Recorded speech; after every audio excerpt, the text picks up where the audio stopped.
महाराष्ट्र में महागाड़ी आएगी या महायुति दूसरा टर्म दोहराएगी, इसकी तस्वीर 24 घंटों में साफ होगी। काउंटिंग से पहले सभी पार्टियों के नेता भले ही जीत के दावे करें, लेकिन अंदर खाने अलग तरह की तैयारियां। महायुति जीत को लेकर ज्यादा कॉन्फिडेंट है और इसलिए काउंटिंग पर नजर के साथ प्लान बी पर काम हो रहा है कि अगर बहुमत में कुछ सीटें कम पड़ी तो छोटी पार्टियों से संपर्क किया जाएगा और साथ आने को कहा जाएगा। काउंटिंग के दिन प्रवक्ताओं की भूमिका को लेकर एकनाथ शिंदे बैठक करने वाले हैं, जबकि अघाड़ी में तीनों पार्टियों में भी काउंटिंग से पहले मंथन जारी है। संजय राउत अघाड़ी की 160 से 165 सीटें जीतने का दावा कर रहे हैं, तो कांग्रेस और शरद गुट अपने अपने प्रत्याशियों के साथ बैठक कर रहे हैं और सरकार बनाने की उम्मीद भी। ख्याली पुलाव बनाने का अधिकार कांग्रेस को भी है। कोई भी एग्जिट पोल तो दिखा नहीं रहा कि एमवीए की सरकार बनेगी, ना एग्जैक्ट पोल दिखाएगा कि उनकी सरकार बनेगी।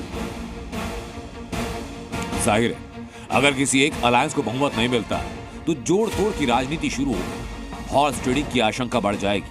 अघाड़ी के साथ पिछली बार खेल हो चुका है, इसलिए इस बार अघाड़ी पहले से तैयार है कि विधायकों को बंटने से रोकना है और इसलिए एक जगह रखना है।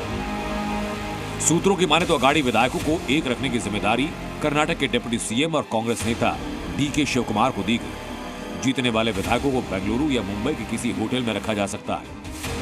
बात यह है कि कल सुबह से नतीजे आएंगे।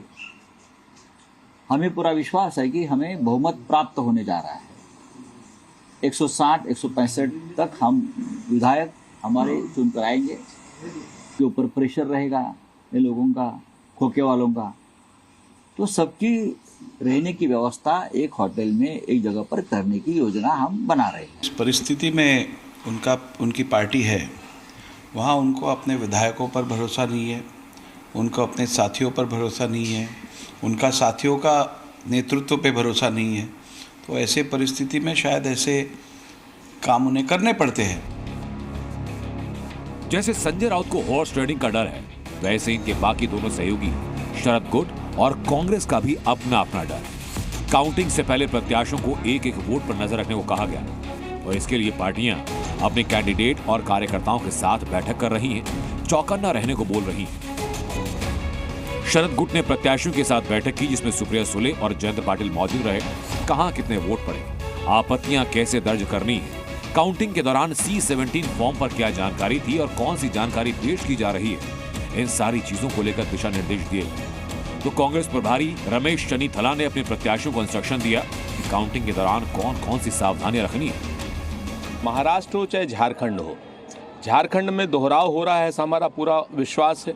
और महाराष्ट्र में किसान, नौजवान, बेरोजगार, महिला वहाँ पर बदलाव ला रहे हैं।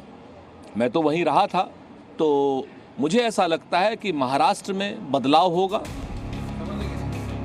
फिलहाल नतीजों से पहले कि प्रत्याशियों को एक एक वोट पर नजर रखने को कहा गया, जबकि पार्टी खुद जीतने वाले कैंडिडेट्स पर नजर रख रही है, क्योंकि पिछली बार जिस तरह से महाराष्ट्र में सियासी उलटफेर हुआ, उसके बाद अघाड़ी महायुति को वापसी करने का कोई मौका नहीं देना चाहती।